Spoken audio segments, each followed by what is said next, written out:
Bem-vindos ao JK Cast, o podcast de economia, finanças e investimentos, com José Cobori. Sejam todos muito bem-vindos a mais um episódio do JK Cast. Perguntas em áudio e texto para o WhatsApp 61 981 17 0005. Lembrando que as perguntas em áudio entre 40 segundos e 1 minuto, sempre em locais com pouco barulho e se identificando, né, de que local você é, seu nome. E quem mandar em texto também tenta ser um pouquinho mais sucinto e objetivo, tá? Tem muitas perguntas que vêm em texto que vêm, às vezes mandam até 5 perguntas numa só. Então também, assim como o áudio tem que ser mais sucinto, né, para a gente conseguir ser mais dinâmico aqui no podcast, tentar também mandar as perguntas em texto um pouquinho mais objetivas também, tá ok? Então vamos lá, a primeira pergunta. Olá, professor Cobori. Aqui é Micael Alves, falo de Salvador, Bahia. Primeiramente, queria agradecer o conteúdo que o senhor disponibiliza na internet. É de grande valia para nós investidores que estão começando e que estão no meio do caminho também. Minha pergunta é sobre uma carta famosa do Buffett de 86, em que ele fala dos ganhos do proprietário. Eu queria pedir para o senhor desenvolver um pouquinho mais essa questão. Acho que ajudaria muitas pessoas. Pelo que avaliei, é uma ótima fórmula para poder evitar armadilhas no mercado. E queria saber um pouco mais da opinião do senhor. Obrigado e abraço. Bem, Micael da Bahia. Vamos lá, Micael. Essa carta de 86 é famosa. Ela tem um livro que eu sempre comento aqui sobre esse livro. É um livro um pouco mais antigo, que depois que acabou, eu acho que eles fizeram mais uma edição que chama Os Ensaios de Warren Buffett, que na realidade é uma coletânea, né, dessas cartas, esses relatórios anuais que ele envia para os acionistas da Berkshire Hathaway. Então, assim, são palavras dele mesmo, né? É um livro que é todas as cartas dele. Então, é um livro muito bom. Ele chama, inclusive, Lições para Investidores e Administradores. Essa carta de 86, que ele fala de ganhos do proprietário, na verdade, hoje a gente quase utiliza esse mesmo conceito dele para fazer valuation. Pelo menos nas minhas disciplinas no EB de Finanças, quando eu ensino para chegar no fluxo de caixa livre, é o que o Warren Buffett chama de ganhos do proprietário. O que ele considera o ganhos do proprietário? Ele pega um lucro líquido, ou seja, lá no bottom line já o que sobrou ali, o lucro líquido. Óbvio que é uma medida contábil. Então, como é uma medida contábil, ele retorna a depreciação e amortização. Na verdade, é a mesma coisa, está transformando o lucro líquido no EBITDA, mais ou menos isso. No meu livro eu ensino você partir do lucro líquido para chegar no fluxo de caixa livre, né? E nas aulas ali mais acadêmicas eu já ensino a fazer direto pelo EBITDA, né? Como meu livro foi escrito em público em geral, o EBITDA ainda é uma sigla muito pouco amigável, né, para a maioria das pessoas, que o EBITDA é uma sigla em inglês de Earnings Before Interest, Tax, Depreciation and Amortization. Ou seja, lucros antes dos juros, da depreciação e da amortização. É a mesma coisa, eu pego o lucro líquido e volto depreciação e amortização. Tá? Por quê? Depreciação e amortização não é fluxo de caixa, não é caixa, é competência. Tá? Na verdade, ele se joga lá para você ter o benefício fiscal que você tem. Quando você deprecia um ativo na sua contabilidade, você pode utilizar isso para reduzir a base de cálculo do seu imposto de renda. Tem regras na receita, dependendo do ativo, quanto tempo você pode depreciar, mas grosso modo, tudo aquilo que você lançou de depreciação, você volta, pega o lucro líquido, volta a depreciação, amortização, tira os gastos, despesas de capital. O que é despesa de capital? É CAPEX. É o que você tem que investir para a sua empresa continuar, não só mantendo o que ela já tem, mas eventualmente crescendo. Então você tem que jogar, pega o lucro líquido, mais depreciação, mais amortização, você volta, exaustão também, e aí você deduz despesas de capital. E, eventualmente, o Warren Buffett ele entra em algum detalhe ali que você joga também variação na sua necessidade de capital de giro, que é exatamente a fórmula que eu ensino para chegar no fluxo de caixa livre. Só que eu parto do EBIT. Né? No EBITDA, vai tirar a depreciação. Aí você vai chegar no EBIT, vai tirar o imposto de renda. Você vai chegar no NOPAT. Depois você chega no NOPAT, você volta a depreciação. Você acha o fluxo de caixa operacional. Aí você pega o fluxo de caixa de investimentos, que é o CAPEX e a necessidade de capital de giro. Então, se você pegar essa fórmula, é exatamente o Warren Buffett chama de ganhos do proprietário. Esse é o conceito que ele utiliza e utilizou nessa carta aí de 1986 que ele mandou para os seus acionistas. Se eu fosse simplificar, eu falei aqui um monte de sigla, né? Fica muito confuso. São siglas em inglês, como eu falei, o EBITDA é o Earnings Before Interest, Tax, Depreciation and Amortization, lucro antes dos juros, da depreciação e da amortização. Como eu tirei a depreciação e a amortização, virou EBIT. Tirei o D e o A da sigla, né? Então virou EBIT, que aí é só o Earnings Before Interest Tax, ou seja, juros e impostos. E aí eu acho o que eu chamei de NOPAT. Todos simples em inglês, né? O NOPAT é o Net Operational Profit After Tax, o lucro operacional depois dos impostos. E aí eu volto à depreciação e acho o fluxo de caixa operacional. Então, é a mesma coisa que o Warren Buffett falou, pega o lucro líquido, volta a depreciação e amortização. Por que é a mesma coisa? Porque o lucro líquido ele já descontou os juros e os impostos, né, para chegar no lucro líquido. Então é a mesma coisa, ele voltou a depreciação e amortização, um lucro líquido, tirou o CAPEX e eventuais variações na sua necessidade de capital. Por que ele chama isso de ganhos do proprietário? Que é isso, por isso a gente chama de fluxo de caixa livre, que essencialmente o acionista pode ver como um caixa que ele pode tirar do negócio, ou seja, já está livre para ele. Por quê? Do que ele gerou de caixa, você transforma o lucro líquido em caixa, é a mesma coisa. Se ele tirar todo aquele dinheiro para ele, por isso que não chama ganhos do proprietário, né? Se ele tirar todo aquele montante para ele, o que vai acontecer? A empresa não vai ter dinheiro nem para investir, fazer novos investimentos, não vai ter dinheiro para injetar e aumentar se variou a sua necessidade de capital de giro. Então, teoricamente, aquele número que você está vendo lá, ele não é ainda do proprietário. Então, o que o Warren Buffett chama, o que você pode considerar ganhos do proprietário? É depois do que você gerou de lucro, você vai deixar uma parte para fazer novos investimentos na empresa, ou seja, despesas de capital. Você vai tirar uma parte para cobrir a sua necessidade de capital de giro, não é isso? E desse fluxo de caixa aí, você pode considerar que ele é seu, um ganho do proprietário, tá? Que é o fluxo de caixa livre, né? Só que a fórmula técnica aqui, acadêmica que eu mostrei, ela é um pouquinho mais detalhada, mas no final das contas o resultado é o mesmo, tá? Na carta do Warren Buffett ele fala lucro líquido, mais depreciação e amortização, menos despesas de capital e eventualmente menos uma variação na sua necessidade de capital de giro. Você encontra o que ele chama de ganhos do proprietário, que é o fluxo de caixa livre. Tá ok, Michael? Espero ter te ajudado e respondido aí a sua dúvida. Um forte abraço, vamos para a próxima?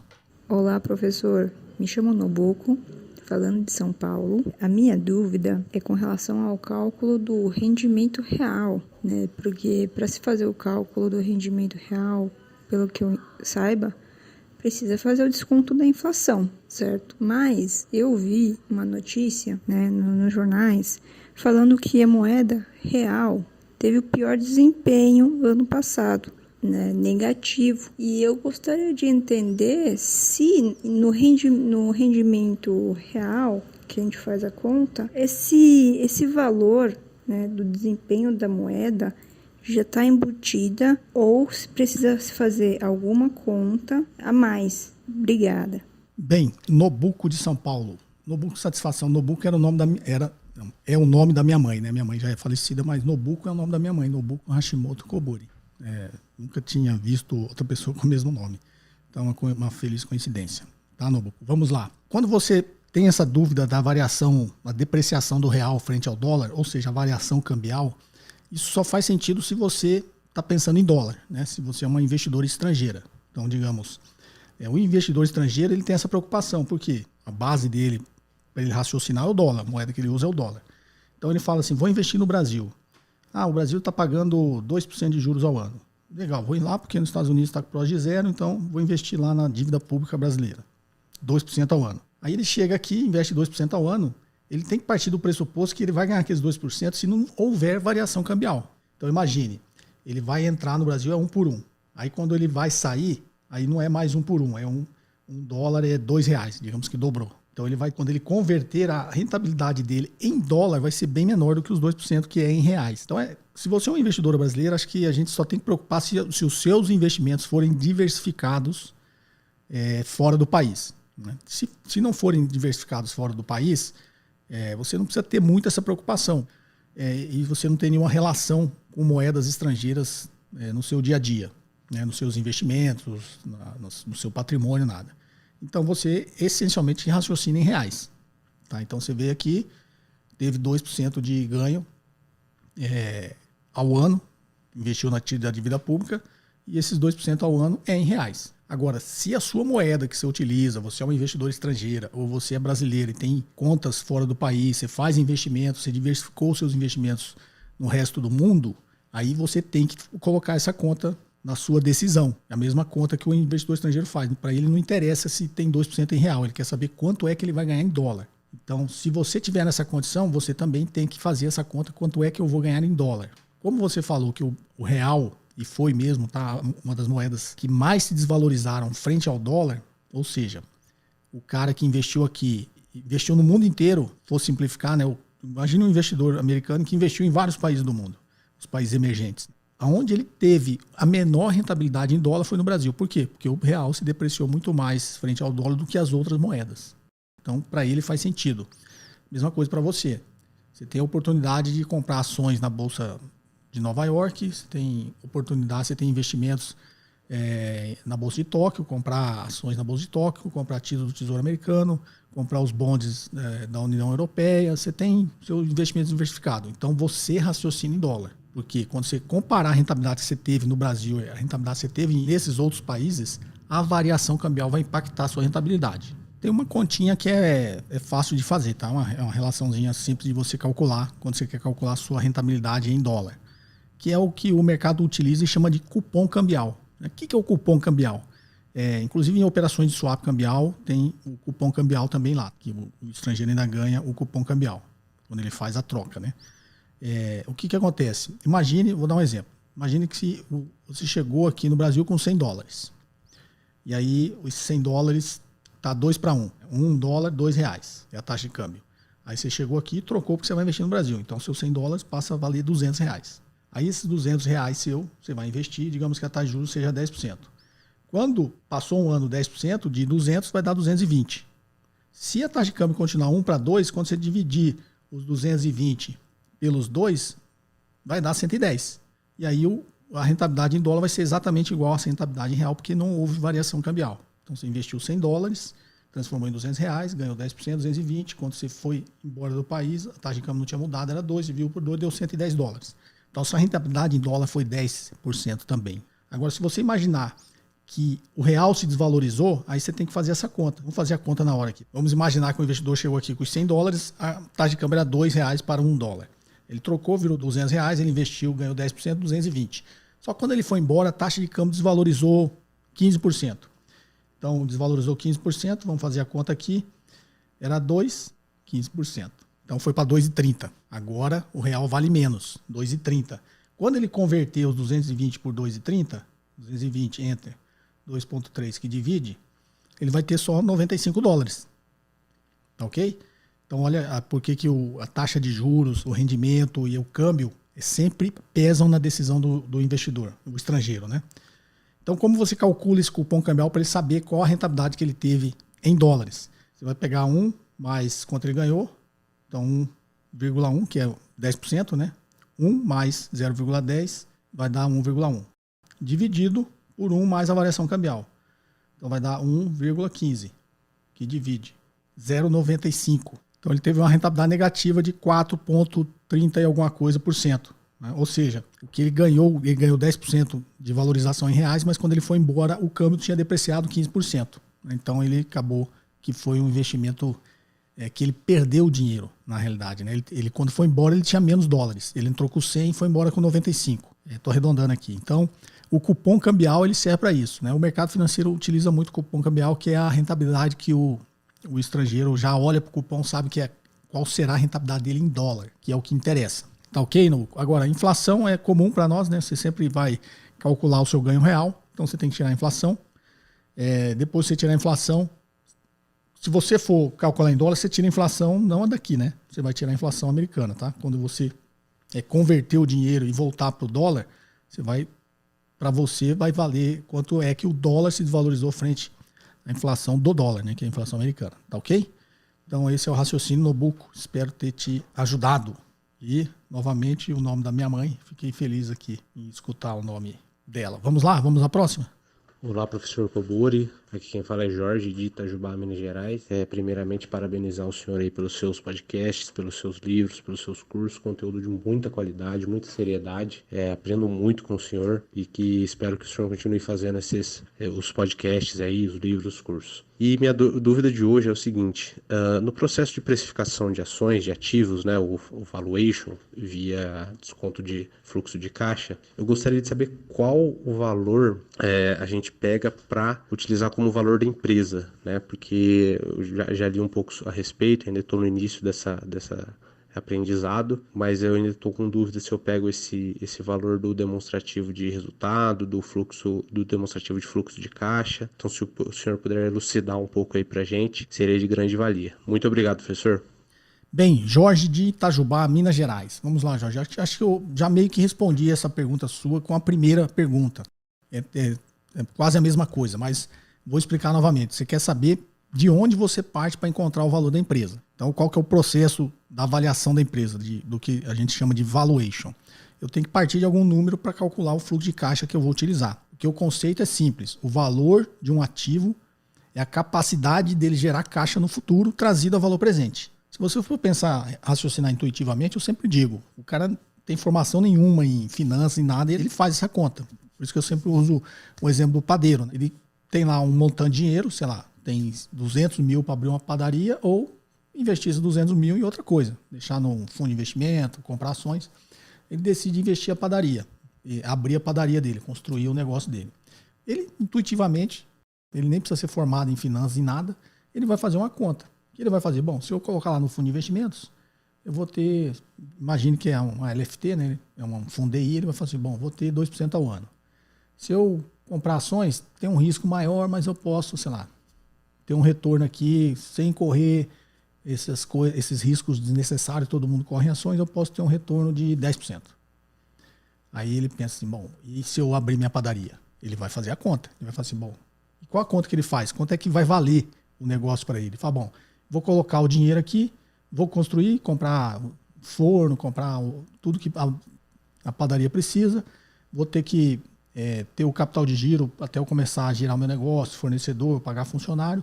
Ele vai fazer toda aquela conta e vai falar, bom, vou gerar X de fluxo de caixa ao longo do tempo. Isso aí representa quanto para eu comparar lá com o meu investimento, no fundo de investimento em ações. Para eu colocar o dinheiro na minha padaria, eu quero ter um retorno maior do que eu tenho lá se eu comprar ações da Ambev. Né? Por quê? Porque a Ambev já é uma empresa estabelecida, né? Já é uma empresa grande, aquele retorno que ela oferece, muito provavelmente, é mais certo do que o seu, que você vai abrir a padaria. Então, obviamente, a sua padaria é mais arriscada. Como ela é mais arriscada, ela precisa oferecer um retorno maior. Então, se você ia ter lá 10% nas ações da Ambev, estou pegando uma empresa de exemplo. Se eu ia ter esse retorno esperado 10% na Ambev, para eu ter minha padaria, eu preciso ter 30%. Por quê? Porque tem um risco maior. Se for para ter o mesmo 10%, eu ponho lá, não tem trabalho nenhum. Quem vai trabalhar lá é os executivos da Ambev para dar esse retorno. Como eu vou abrir o meu negócio, tem um risco muito maior, eu preciso ter um retorno maior. Então você fala, bom, é 30%. Então você vai calcular todo esse valor de caixa, esse fluxo de caixa que você pretende gerar, e vai trazer a valor presente por esse risco, 30%. E você vai achar um valor. Esse é o valor da sua empresa, da sua padaria. Então essa é a teoria. Como a gente acha esse fluxo de caixa livre, que é a sua pergunta? De onde eu tiro a informação para achar o meu fluxo de caixa que eu vou trazer a valor presente? É o que eu estava explicando na primeira pergunta. Você pode partir do EBITDA, ou como disse o Warren Buffett e os grandes proprietários, você pode partir do lucro líquido. Mas toda demonstração financeira hoje tem essa informação do EBITDA, que é quase que é a mesma coisa que o nosso lucro operacional. Lucro operacional antes dos impostos. Só que o EBITDA é Earnings Before Interest, Tax, Depreciation and Amortization. Lucro antes dos juros, dos impostos, da depreciação e da amortização. Então você pega esse número, qual que é a lógica desse número? Né? É o que o negócio gerou. O que é o EBITDA? É o que o negócio gerou. Eu ainda não estou calculando depreciação, não estou jogando juros, não estou jogando imposto, nada. Eu quero saber quanto é que o negócio gerou.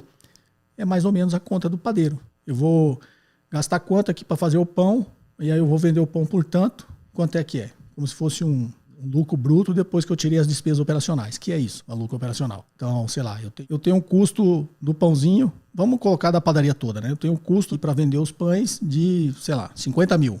Se eu vender todos os pães, eu vendo por 100 mil. Opa, tive um lucro bruto aqui de 50 mil. Só que eu tenho as despesas para pagar, né? Operacionais. Tem que pagar os funcionários, tem que pagar o padeiro, tem que pagar energia, água, luz. Então, tirei minhas despesas operacionais, sei lá, deu 20 mil. Opa, então meu lucro bruto era 50, menos esses 20 que eu pago todas as minhas despesas, sobrou 30. 30 é o lucro operacional dele. 30 é o EBITDA. Na cabeça, o padeiro fez essa conta, mas ele não sabe nem que é EBITDA. Ele fala, esse é o EBITDA dele. Nessa conta que ele fez, ele ainda não considerou juros, não considerou imposto, não considerou depreciação e nem amortização. Por isso que é o EBITDA, né? É antes dele considerar tudo isso. Então, quando você parte do EBITDA, aí essa informação tem em toda a demonstração financeira de empresa, já tem o EBITDA. Então, você vai pegar o EBITDA, você vai tirar a depreciação e amortização. Por que você vai tirar? Porque você vai calcular o imposto. Quanto você vai ter que pagar de imposto. Como depreciação e amortização abate na base de cálculo do imposto, você tira. Quando você tira a depreciação e amortização, então você tirou o D e o A da sigla lá do EBITDA. Daí sobra o EBIT, que é o Earnings Before Indirect Tax. Você não está considerando ainda os impostos e os juros. E aí você vai lá e calcula o seu imposto de renda e tirou. Tirou o seu imposto de renda, é o que a gente chama de NOPAT, Net Operational Profit After Tax. Lucro operacional depois dos impostos. Você achou NOPAT, aí você volta a depreciação, porque a depreciação não é caixa, é só um lançamento contábil. Então, como ele não afetou o caixa, você só usou para calcular o imposto de renda. Aí você volta o valor que você usou para depreciação, você chegou no que a gente chama de fluxo de caixa operacional. Fluxo de caixa operacional é o fluxo que a operação do negócio gera. Chama fluxo de caixa operacional. Tá, mas para essa operação continuar funcionando, eu preciso deixar um dinheirinho na empresa, na minha padaria lá. Eu achei meu fluxo de caixa operacional. Posso ir lá e pegar tudo para mim? Que é o conceito do Warren Buffett do ganho do proprietário.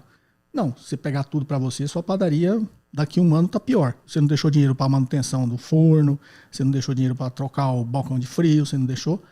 Então, a sua padaria daqui a um ano vai estar pior. Logo, a probabilidade dela continuar gerando o caixa que você quer vai estar menor, né? Sua padaria vai estar mais velha. Então, do fluxo de caixa operacional, eu tenho que considerar o que eu vou deixar na empresa para fazer investimentos, para trocar o balcão de frios, para fazer a manutenção do forno, tá? Então, despesas de capital, CAPEX, e a necessidade do capital de giro. Se minha padaria for crescer, provavelmente eu vou precisar de mais dinheiro para usar de capital de giro, porque eu tenho um descasamento entre pagar os fornecedores e funcionários e receber os meus contos a receberem meu estoque, gerar meu estoque. Então, se a padaria vai crescer, eu vou ter que injetar um pouquinho mais de dinheiro no capital de giro. Então, você chegou no fluxo de caixa operacional, você tira CAPEX e necessidade de capital de giro, que é o fluxo de caixa de investimento, você chega no fluxo de caixa livre. Tá? Esse fluxo de caixa livre projetado, trazido ao valor presente pelo risco. Que aí tem outras formas de calcular, que eu já falei várias vezes aqui, como calcula a taxa de desconto, o custo de capital, que é pelo CAPM. Se for uma empresa que tem capital terceiros, é o WACC, mas aí vai complicar aqui o nosso podcast. Mas tem bastante vídeos no meu canal que eu ensino a fazer isso. Espero ter te ajudado. Vamos à próxima. Boa tarde, professor Cobori, tudo bem? Sou o Pedro, falo aqui de Macaé, interior do estado do Rio de Janeiro. Minha pergunta hoje é sobre a rentabilidade. Eu comecei a investir há um pouco mais de um ano e a minha rentabilidade está abaixo do índice Ibovespa. Isso é normal no começo, no início? Ou tem que estar sempre acima do Ibovespa? Grande abraço. Bem, Pedro de Macaé. Vamos lá, Pedro. Primeiro que um ano é muito curto prazo, tá? Para você estar preocupado com isso. E todos nós gostaríamos de estar sempre acima do índice Bovespa. Essa é a intenção de todos. Mas o mercado é volátil, as ações são voláteis. O que é a gestão ativa dos fundos, né? Exatamente, o gestor ele quer ter um desempenho melhor que o Ibovespa, que é o mercado. Por isso chama gestão ativa e o benchmark dele é o Ibovespa. Então, ele está ali sendo remunerado, né, pelos cotistas do fundo para tentar trazer um resultado maior que o Ibovespa. Sempre está acima? Não. Se você vê o gráfico dos fundos e comparar com o Ibovespa, às vezes ele está acima, às vezes ele está abaixo. Né? Às vezes está acima, tem uns que está sempre acima. É normal. Se todo mundo tiver certeza vai estar sempre acima do Ibovespa, mas na realidade ninguém vai ficar. Né? Porque se todo mundo ficar acima do Ibovespa, porque todas as ações estão subindo e o Ibovespa vai estar sempre muito próximo de você. Generalizando aqui para você entender a intuição. Tá, okay? Agora, você como investidor individual, está um ano investindo em ações, você não tem nem que se preocupar com isso. Óbvio, você tem que adquirir conhecimento para ser cada vez um investidor melhor, mas muito provavelmente com um ano de mercado investindo em ações, nem os gestores de fundo batem o Ibovespa. Tem uma pesquisa que mais de 70% dos fundos de gestão ativa não batem o Ibovespa. E são gestores profissionais, com equipe de analistas, com equipe de economistas para avaliar o mercado e não bate o Ibovespa. Tá? Assim como nos Estados Unidos foi feita uma pesquisa também, é isso também. 70% dos fundos, estou falando no longo prazo, tá? No longo prazo não batem o Standard Poor's 500. É por isso que o Warren Buffett até ele falou que a orientação que ele vai dar para a esposa dele depois que ele morrer é ela investir num fundo de índice, né? Investir no Standard Poor's 500. Por quê? Ele está partindo porque a esposa dele não vai ficar fazendo o que ele fazia, né? Avaliando a empresa. Então o Warren Buffett recomenda que os investidores que não tem tempo de fazer avaliação ou não tem paciência ou não quer fazer, é melhor investir num fundo de gestão passiva. Óbvio que ele está falando isso do mercado americano, né? Mas quando você faz a estatística no Brasil, também, no longo prazo, os fundos não batem, a grande maioria dos fundos não batem o Ibovespa. O que é? O Ibovespa é uma média do mercado. O que é uma gestão ativa? Você está querendo sempre ficar acima da média do mercado. Ou seja, você tem que ser melhor que o mercado. Eu já falei em outros vídeos que toda estratégia de investimentos é uma aposta contra o mercado. Por quê? Porque você está apostando que você tem capacidade de gerar um retorno maior que o retorno do mercado. Então, toda estratégia de investimento é uma aposta contra o mercado. Tem que ser bom para conseguir fazer isso no longo prazo. Não é impossível, não é tão difícil assim, tem que ter conhecimento. Tem que ter conhecimento, não é só acadêmico, tem que ter conhecimento. É um conjunto de habilidades, né, de conhecimentos que você tem que ter, não só de finanças, mas você tem que ter conhecimentos de negócio, de gestão, porque avaliar uma empresa não é tão simples assim, não é só números. Por isso que eu costumo brincar que eu me considero um privilegiado, né, porque eu tive experiências práticas, né, de pé no chão, de chão de fábrica que eu brinco, né? Então, eu trabalho desde os 10 anos, já trabalhei em vários tipos de empresa, já fui gerente financeiro, já fui vendedor, e já fui executivo de uma multinacional, tive empresas, ainda tenho empresas. Então eu tenho um pouquinho desse feeling do dia a dia, né, da prática. Como é que o negócio funciona, como é que faz dinheiro, como é que dá prejuízo. Então isso me ajuda e eu tenho, depois até, né, eu adquiri conhecimentos acadêmicos que me ajudam nesse negócio. É diferente de um analista, né, que acabou de formar, né, tá lá na Faria Lima fazendo os trabalhos de finanças, mas ele nunca teve ali no front, né? Nunca precisou pagar uma fatura ou atrasar uma fatura da empresa, nunca, né, ficou desesperado para fazer dinheiro para pagar a folha de pagamento.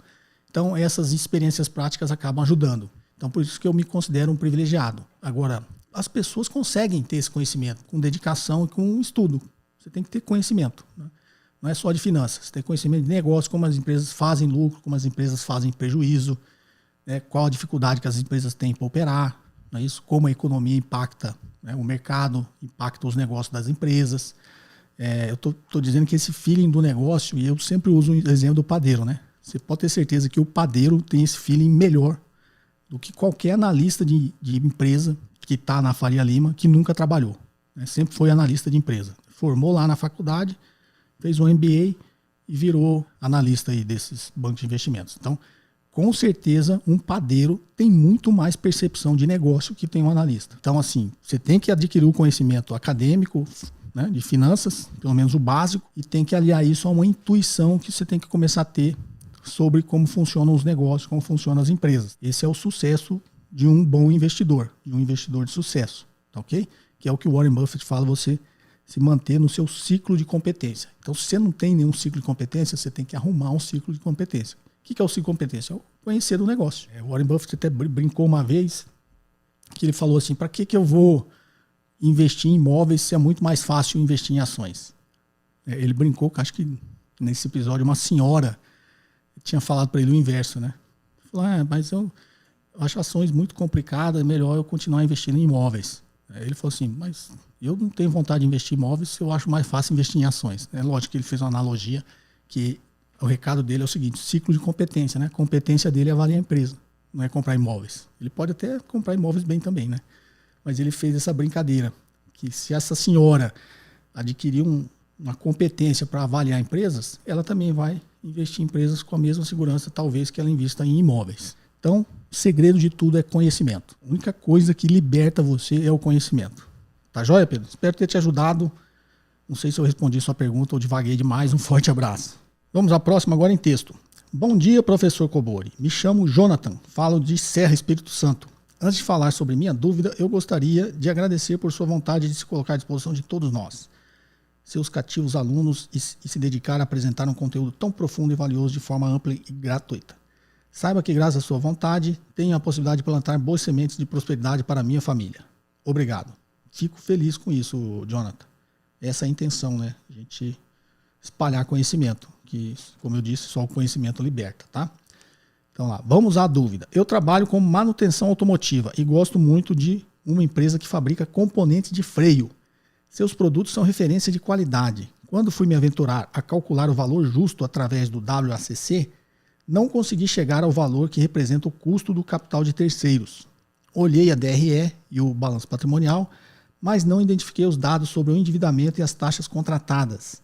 Sei que ela emitiu debêntures e tem financiamentos. mas não sei o valor exato.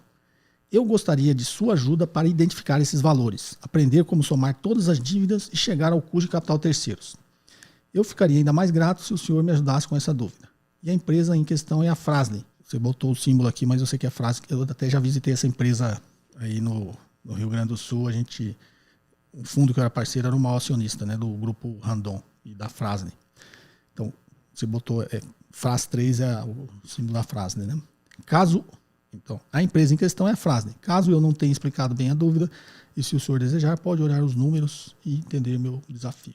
Muito obrigado. Grande abraço. Vamos lá, Jonathan. Bom, já disse, fico feliz, né, que eu posso te ajudar. E você está querendo saber aqui o custo capital terceiros.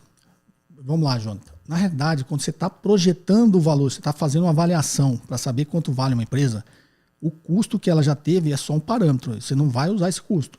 Por isso que a teoria diz que é o custo de novas emissões. Então, para você entender, eu não vou projetar o valor da empresa, não é a partir de hoje. A capacidade dela gerar caixa no futuro. Por que isso faz sentido? Porque o passado não te pertence, né? Você virou sócio dela agora. Ou você vai comprar a ação dela agora. Então, até hoje, os acionistas que estão na empresa que receberam os lucros. Você só vai passar a receber o lucro a partir de hoje. Por isso que a teoria diz que o valor de um ativo é a sua capacidade de gerar caixa no futuro. Então, se você vai projetar o fluxo de caixa no futuro, não faz sentido você olhar o custo que ele já tem.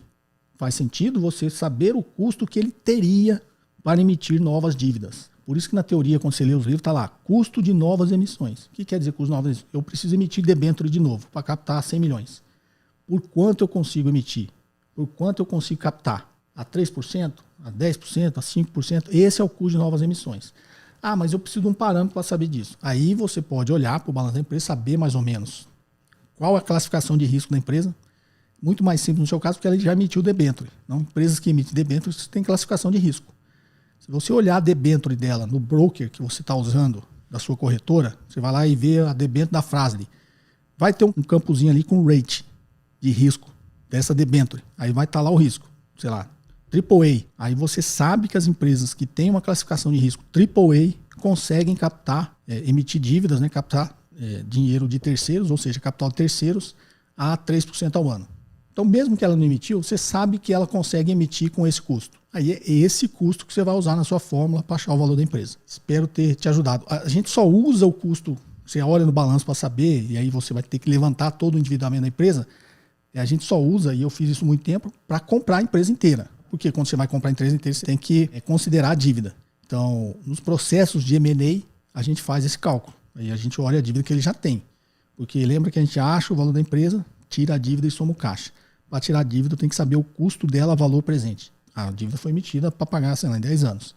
Mas eu tenho que saber o custo dessa dívida, valor presente. Para saber o custo da dívida, valor presente, eu tenho que saber o custo da dívida que ele já tem. Só nesse caso. No caso de comprar e fazer valores para comprar ações, não. Vamos lá? Espero ter te ajudado, tá, Jonathan? Sucesso para você aí. A próxima. Bom dia, professor. Tudo bem? Sou o Ricardo de Bauru. Minha dúvida é a seguinte. As ações são afetadas diariamente por notícias. Partindo desse ponto, vamos imaginar que uma empresa foi bombardeada por notícias falsas de corrupção, lavagem de dinheiro, etc. Porém, era tudo mentira. Isso tem acontecido muito, né? Nessa situação hipotética, vamos imaginar que a empresa tinha 100% de free float e todos os investidores venderam suas ações. Já é uma situação bem hipotética. Nenhuma empresa tem 100% de free float. Talvez as corporations, né? O que eles chamam de corporation é justamente a empresa que tem o capital todo pulverizado na bolsa. O valor da empresa foi a zero, por algo que foi uma notícia fake. Não tem como a ação ir a zero, tá? Ela vai no máximo a 1 centavo. Estou só pontuando aqui, não é? Então, o valor da empresa foi a zero por algo que foi uma notícia fake. Porém, a empresa ainda está funcionando e tendo seus lucros. Pensando nessa situação, eu me questionei. Qual o lastro que o mercado secundário tem com os papéis em relação à empresa pensando nessa situação? Você acha que é um lastro meio abstrato e frágil o mercado de ações? O mercado costuma ser eficiente. Eu sempre falo aqui, eu sou contra a teoria do mercado eficiente, porque a teoria do mercado eficiente diz que ele é eficiente sempre. O mercado é eficiente na maioria das vezes. Qual que é a teoria do mercado eficiente?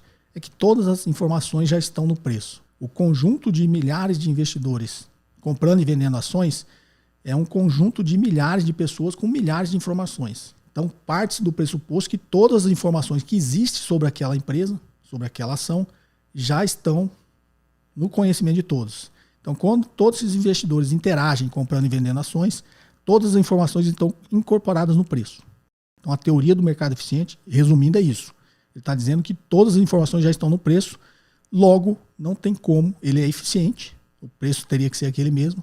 Se o mercado é eficiente, não tem como você ter retornos superiores a ele, né, que é a teoria dos mercados eficientes, porque você, só se for insider information, mas como a teoria fala que toda a informação está lá, até a informação do insider está lá. Então essa é a teoria do mercado eficiente, e que o Warren Buffett critica, né? Ele fala que se o mercado fosse eficiente, ele era um mendigo, né, com uma latinha na mão. Essa situação que você falou aqui é bem hipotética mesmo, isso não acontece. Como eu disse que na maioria das vezes o mercado é eficiente, ele pode cometer esse erro nos momentos aí de grande volatilidade, de risco, de crise.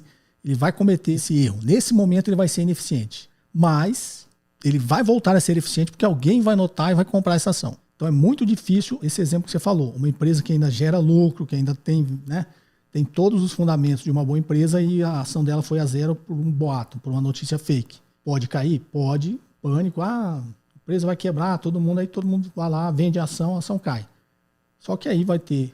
Por isso você vê a bolsa não caiu com o negócio da Petrobras e caiu 20%, no outro dia subiu 12%.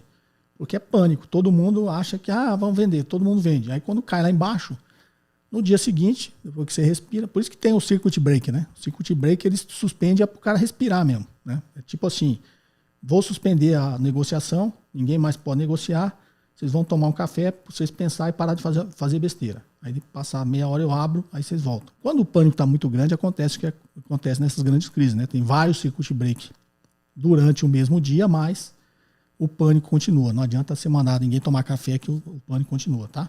Mas na teoria, né? Na teoria, o circuit break ele tem um efeito bom com esse objetivo.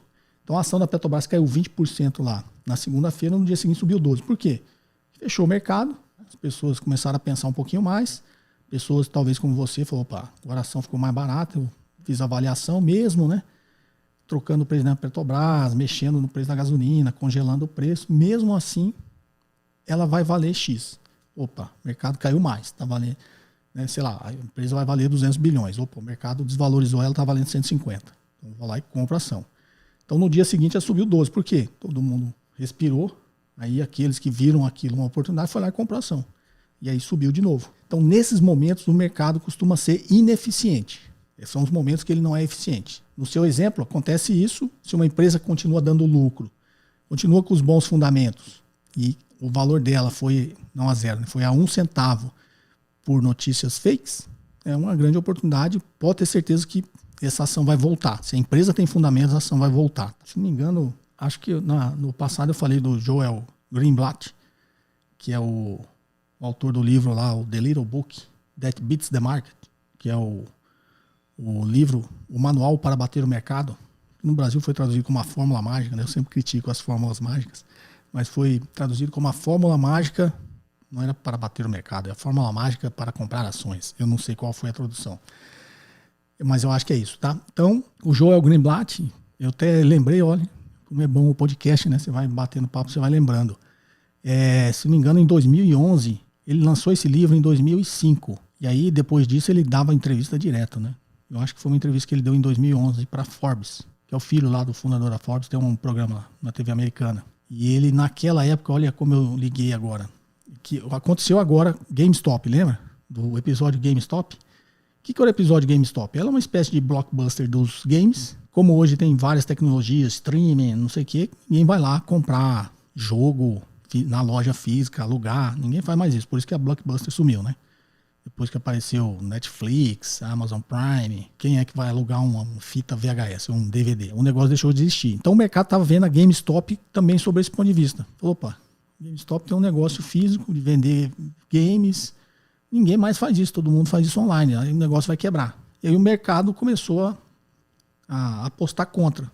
Na verdade, o short squeeze da GameStop foi porque os grandes fundos começou a vender ações à descoberta, né? Alugar ações, vender para cair, apostando que a ação ia virar pó e depois eles iam ganhar dinheiro com a queda. Só que já existia um pessoal olhando, pequenos investidores olhando, médios investidores, que não justificava, que era mais ou menos o seu exemplo. Já tinha caído demais e a empresa ainda tinha fundamentos, ela ainda vendia, tinha lucro, que justificavam que ela valia mais do que o mercado estava precificando, né, nesse momento de queda. Eu lembrei do Joel Greenblatt que ele investia na GameStop. Eu lembro que nessa entrevista com a Forbes ele falou que ele tinha a tese com a GameStop usando a fórmula do The Little Book That Beats the Market, que é uma fórmula que eu expliquei no podcast passado. Se vocês quiserem detalhe, é só assistir o podcast passado que eu explico a fórmula do Joel Greenblatt. E utilizando essa fórmula, eu lembro que nessa entrevista ele falou que uma das teses que ele usou a fórmula que eles estavam carregando era GameStop. Ele falou muito rapidamente e tudo bem, passou 2011, se foi 2011, passou 9 anos, né? Para a tese dele se confirmar. Mas investimento em ações é longo prazo. Se ele estava posicionado em GameStop, ele ganhou muito dinheiro. Tá ok? Espero ter te ajudado. Então é isso. O episódio de hoje vai ficando por aqui. Eu espero que vocês tenham gostado. Perguntas em áudio e texto para o WhatsApp 61 981 17 0005. Um forte abraço e até o próximo episódio. Você ouviu mais um episódio de JK Cast, o podcast de economia, finanças e investimentos com José Cobori.